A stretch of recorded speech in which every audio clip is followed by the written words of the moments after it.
Okay, everyone, welcome to another Collegiate Conversation. My name is Mike, and today we are joined by three wonderful missionaries from across the network, and we are going to be talking about how to finish the semester well, finish seasons well, and also embrace and receive the rest that we can have that Jesus offers to us. But before we jump into the conversation, I want to give a chance for these wonderful missionaries to introduce themselves. So, Mike, would you kick us off?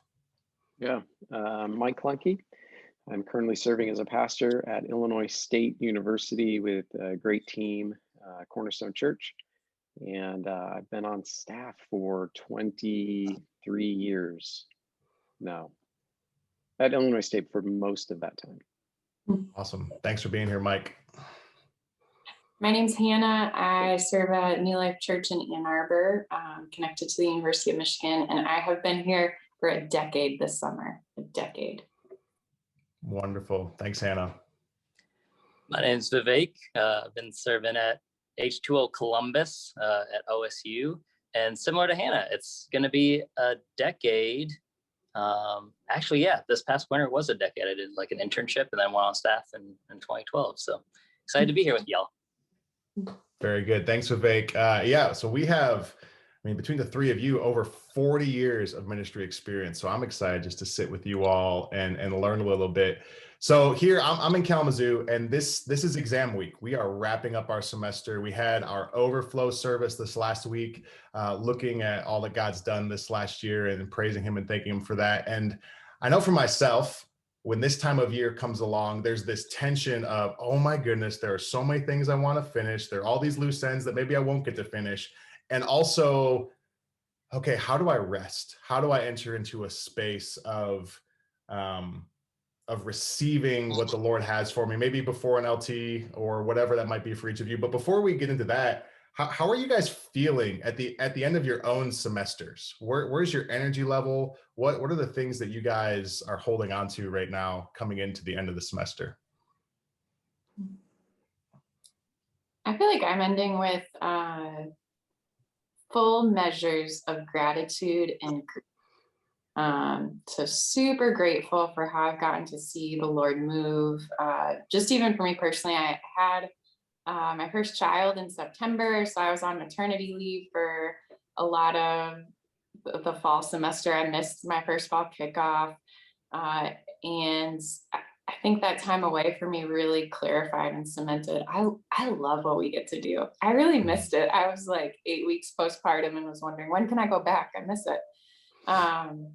So much gratitude for, even though it's been limited and different and not at all a year I expected to have, so much gratitude for like really the privilege to get to walk alongside students, to walk with them through this season of their lives, and the crazy world we've been in. And even saying some of those things, I've had so much grief too.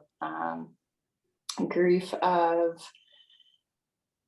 just really, so for me, it's like both a COVID and I became a parent. And because of those two things, I just have been way more limited. Like I'm not 22 living one block away from campus anymore. And so I've had to realize like I'm in a new season and the world is different. And there are things that used to be that are really good that are no longer.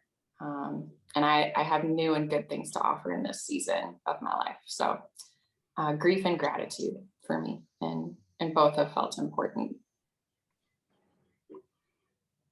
Yeah, that's a great just kind of explanation, the grief and the gratitude. I think I'm there.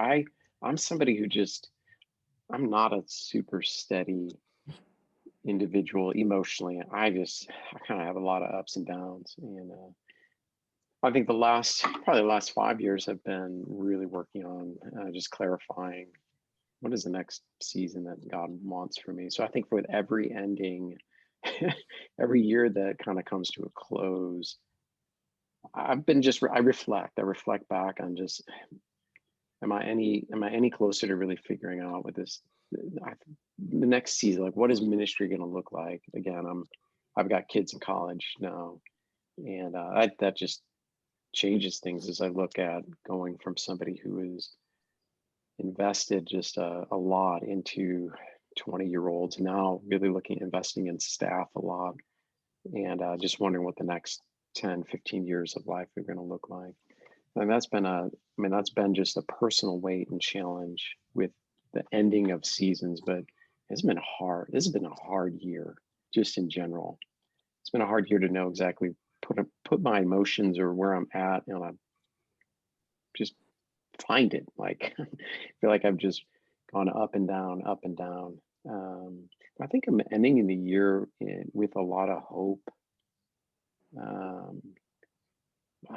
That's in the Lord. I've been spending a lot of time just walking around my neighborhood. I'm a kinetic prayer, spending time with the Lord, just walking and praying out loud. And I feel really thankful to close out this year, hopeful, looking to the future. There's been a lot of grief. I've experienced that, Hannah. Just a lot of grief of just a lot of lost things. Like, but in it, God has been good, and trying to hold on to that and just let that be what's in my cup, because I generally not an optimist. I like to say I'm a realist. I'm not an optimist, but I have people on my team who are optimists who are like, "Oh, look at this." I'm like, okay, it's just reorienting, my emotions and my eyes, because I tend to get distracted. Yeah, I empathize a lot with what both you guys are sharing, Mike and Hannah. Hannah, I really like that language of grief and gratitude and holding both of those together. I resonate with that. I think when I look back on this past year, it's been a little bit over a year since I got ordained as a pastor, and I think I just imagined it looking very different than it has this past year. And there's something like really like rich and beautiful of having to get to walk with people and serve in this church over this past year. That is like unlike anything any of us have probably gotten to do. But then other things that have just been like, man, this is just very different than what we thought it might look like. Part of the grief, I think, too, is it's hard to know how much COVID has had an impact on things, but I've definitely noticed that have take a toll on just relationships, just like the ability to be connected with people, and then even the people you get to be connected with, just like how hard it's maybe been in different seasons throughout the past year. And yeah, so I think the grief part I definitely resonate with, but the gratitude part as well too. Like there's a time at the beginning of this school year when we're like, we don't even know if there's going to be students on campus. Like they're all going to get sent back home, and what are we going to do for, like, we just came out of summer of just doing Zoom, just strictly Zoom ministry.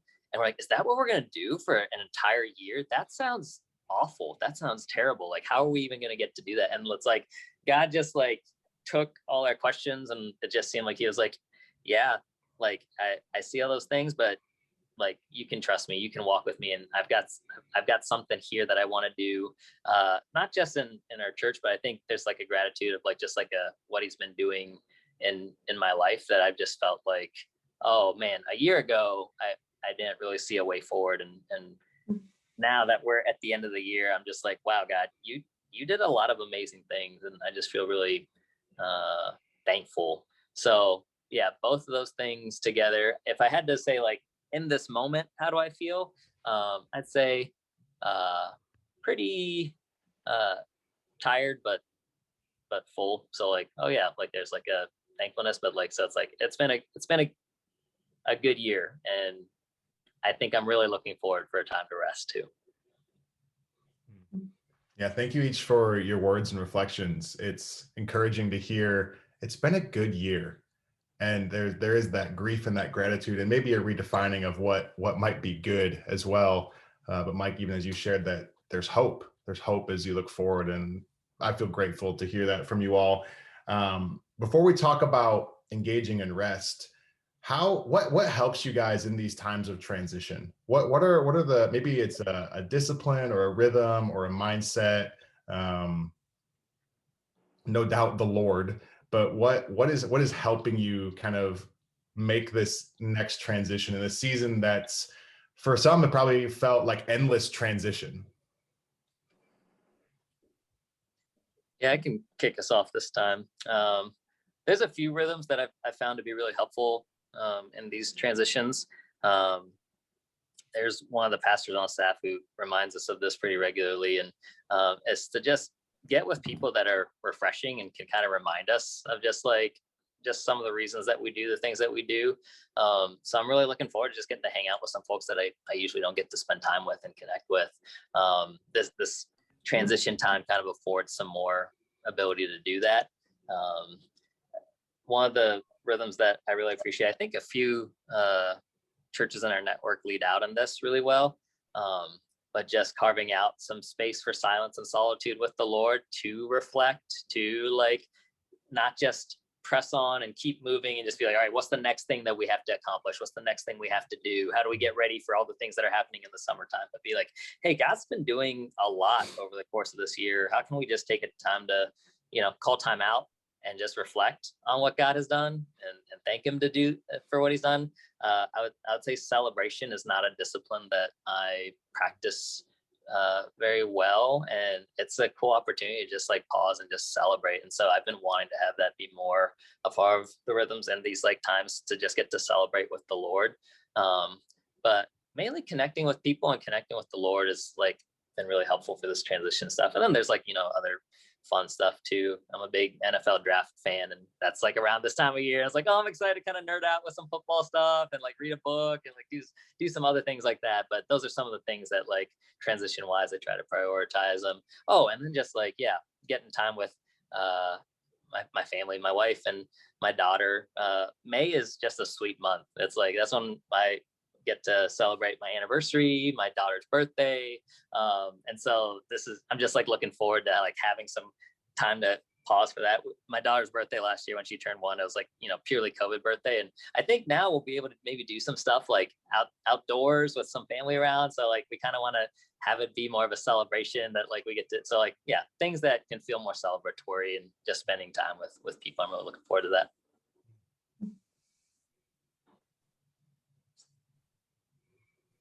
NFL draft day it's a big day in our household too. So and celebrating that. I'll say too, I think celebration is probably the discipline that helps me the most. So I love doing that with students, with co-staff. We have probably similar to you guys have rhythms as a whole church, ways we celebrate, but I do think, Mike, what you said just feels so true that it's been one transition after another, after another, after another. So I think this year in particular, it's felt with students like really important to highlight we're ending. Like it's actually ending. Similar to Vivake, we did everything moved to Zoom all summer, and the whole last year, it's like one season's kind of bled into another. So honestly, this has felt maybe like the cleanest seasonal break that we've had for the last year and a half, and it feels really healthy and really good. So celebration. And then with seniors in particular too, like if there are seniors that I'm close with or walking with, it's been really good relationally to just get quality time with them this week, and like honor their time in college, honor our relationship. Even I'm a really relational person, so for me it's felt really important with like young women and men over the years to acknowledge our relationship's going to change, and you can still pursue me, and some really sweet friendships have come out of that, I would say. So yeah, celebration, and then relationally marking the change that is happening, especially as people are graduating and moving on in life. Yeah, I think I'm not good at this. This is an area where I think I struggle with. So I'm just listening and taking this in. I think some of the things that I have done, Vivake, I don't know if this is somewhat speaks to what you're talking about, is what are the things that do refresh me that I know, and making sure. I think my wife has been so helpful of saying, all right, so now you need to mark out space in your calendar to do these things, and they're like hobbies. So then getting my garden ready.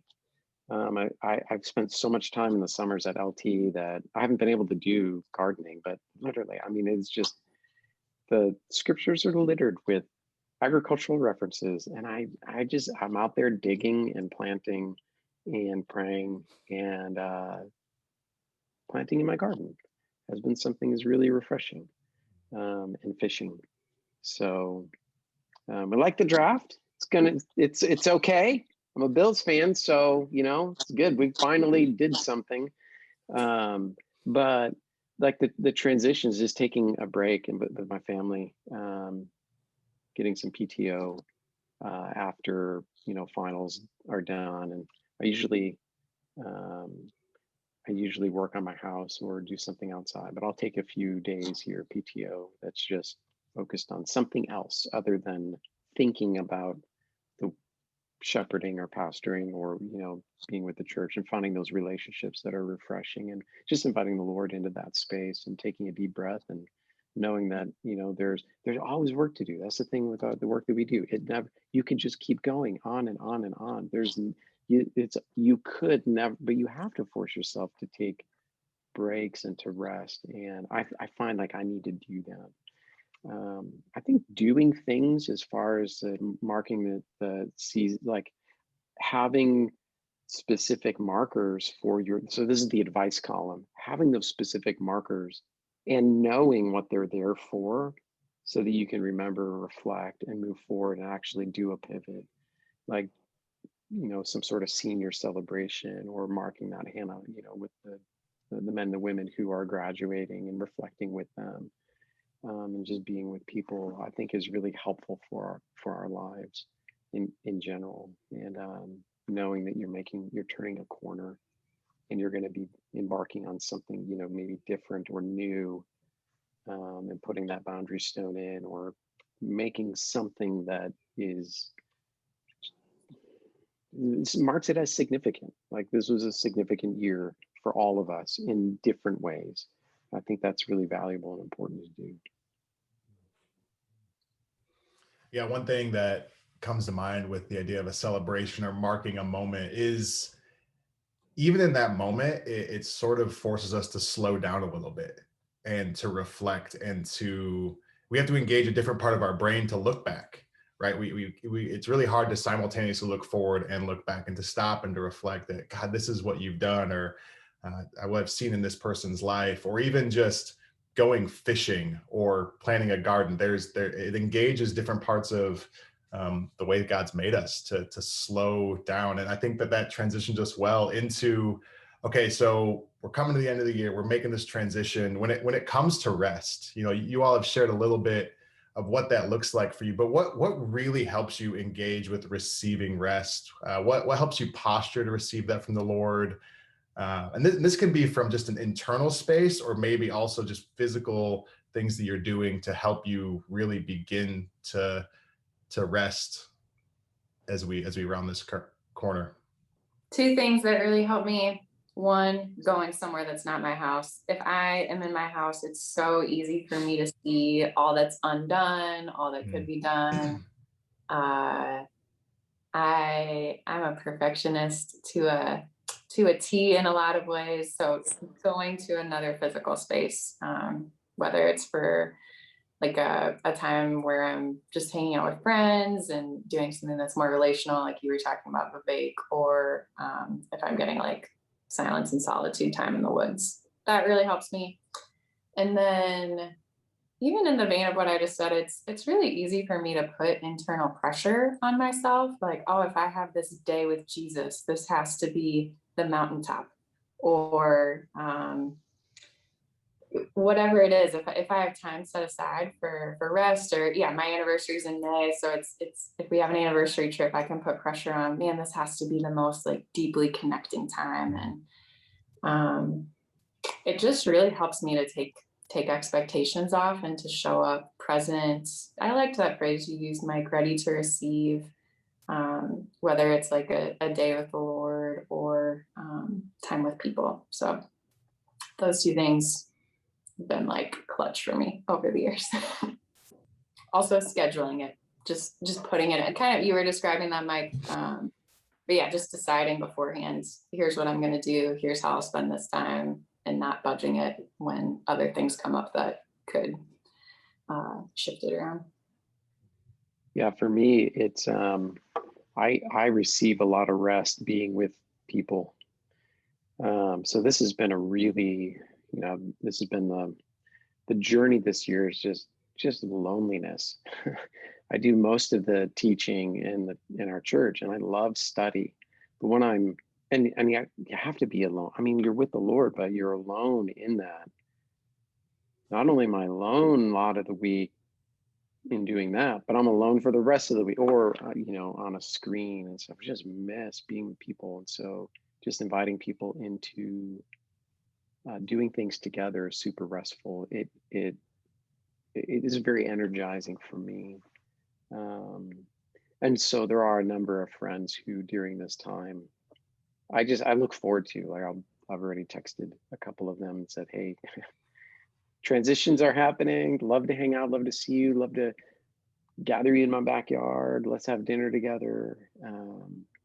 Those are really refreshing times for me. Yeah, and Hannah, leaving the current space that you're in is super helpful. And I don't know, I mean, as far as when I was going to different conferences, or whether it be collegiate stuff back in the day when my kids were small, I always felt bad leaving the house. Like, I got my wife and she's got 3 kids, and I just help out around the house a lot and just felt bad. And something my wife told me a long time ago is, she would say, I better hear from you that you did everything that you wanted to do and had the best time. Because if I don't hear that from you, then why are you going? Why are you leaving? And so it was just such a relief to go, I can't wait to tell you all the things that I did, because I had no other responsibilities at home. And that was energizing for her and for me to know that, she's taking that on, that amount of sacrifice for me to be gone for, 3, 4, or 5 days at a time. And so I kind of look forward to times of this transition to be able to go, all right, what can I do that I didn't have space for before, and how can that be, exciting and encouraging? And I think inviting other people into that is just helps me really receive it, because other people are engaged in my enjoyment of it, right? And so and that just feels, for me, that just makes it so much more special. That's awesome. That's really cool. I empathize with everything you guys shared.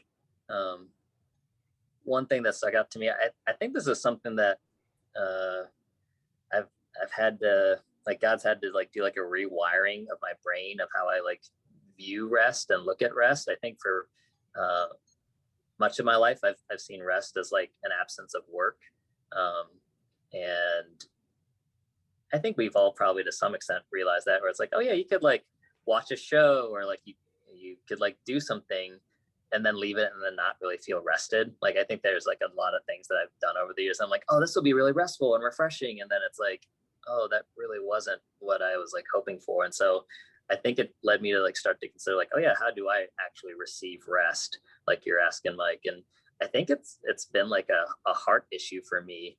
I think something really challenging for me was like engaging more with like the Genesis 1 and 2 chapters, and seeing how like Adam and Eve are like, they're working in the garden, like you were talking about, Mike. Like, you got this garden that you're working in, it's like super restful and refreshing, and they're like walking with the Lord and experiencing that. And so like I think for me, it's a lot of the things that you guys mentioned. Hannah, you mentioned this too, like, yeah, your expectations, how much pressure you're putting on stuff. But I think ultimately, it, like, for me to receive rest, I think there's like it's been helpful for me to realize I can receive rest right now. Like, I can receive rest in this moment, like as I'm, whether it's like in the thick of like fall, like, like on campus, and it's like fall kickoff is going on, like there's actually a way I can be at rest in that. And then similarly, as we hit this transition point, there's a way I can be at rest in this. And usually it's myself. If I'm putting a lot of pressure on myself to like feel like I like walk away with this euphoric experience, or feel like I accomplished a lot of things, I usually don't walk away feeling rested. But if I come into it with this heart posture of like, man, there's actually a way for me to like be at rest with the Lord in the midst of whatever is going on, I tend to walk away feeling a little bit more refreshed. So yeah, all that to say, I'm still in process, and still I think God is trying to redefine how I view what it means to rest. But just wrestling with this idea of like, it's actually possible for me to be at rest right now and to receive rest in every season and every stage of my life. And as we head into May, for me to consider, okay, what's it going to look like for me to like have a posture of rest, regardless of what I'm choosing to do for rest. Yeah, Vivek, I think you mentioned something there, just talking Genesis 1 and 2, which is so important and valuable, for us to really see and receive that work is good. God created work and it's beautiful. It's not drudgery. It's something godly for us to engage in. And I think as I've grown and I've even tuned into who God has created me to be, I do find rest even in the work that I do. And that's something beautiful. And like, because there are times you go, what do I think I need? But God may not be even a part of that. And so you watch a show and or you do something, you're playing video game. I don't even know what it is, but you go, why is there a disconnect in me not experiencing rest there?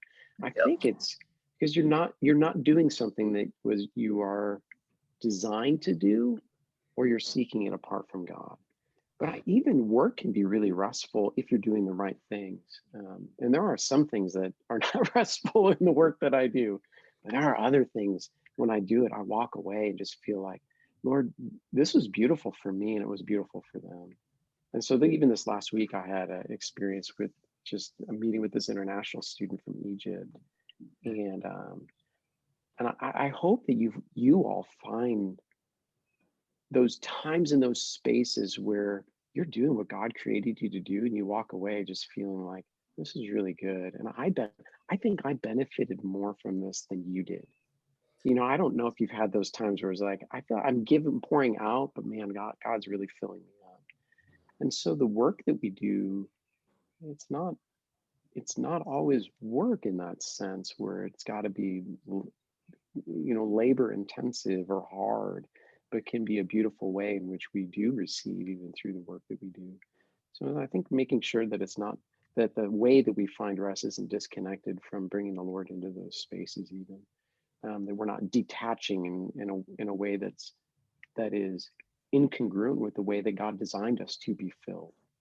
Yeah, we need to be renewed in our thinking, right? Even in the ways we think about rest, we need to be open to let the Lord say, maybe this was restful for a season, but as life changes, right? Hannah, you were talking about this of, COVID, now being a mom, and Vivake and Mike, you've got kids too. And there's this part of, oh, things change. Lord, what does it look like for me to now receive rest here? What is, Mike, I love that you were sharing about, how do I do that in my work too? Vivek, you mentioned that, like, Lord, show me where in my work you are wanting to give me rest in what I do, where I come alive more in how you've made me to work. And I think that there's an important conversation even that we can have more and more amongst Collegiate of how do we help each other, like really be our part of the body that God's made us to be for his glory, but also for the flourishing of his people. That's really, really good in doing that from a place of rest. So thank you guys for sharing that. We're reaching a point where I'd love to begin to wrap up here. But now, as we've been talking to each other, and we've been talking to Collegiate as well, for those who are listening, but I'm curious if you were to give an exhortation or an invitation to our Collegiate family, or to whoever may stumble upon this conversation. Just want to open it up for each of you to maybe share anything that has come to mind. I think two thoughts come to mind. One is,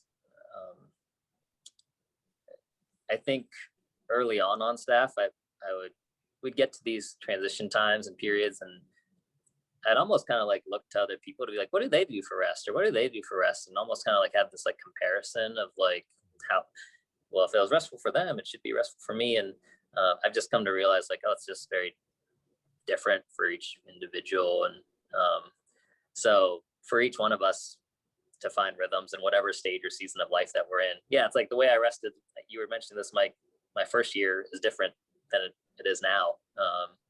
And so just being open to how God might want to use that, and be open to being able to try different things. Um, and I think the second thing is I don't know if you guys have experienced this at all. I feel like just as a culture, there's maybe in some ways we've pressed into more rest and needing to find rest. And there's a number of different ways that like our culture like is telling us that we can find rest.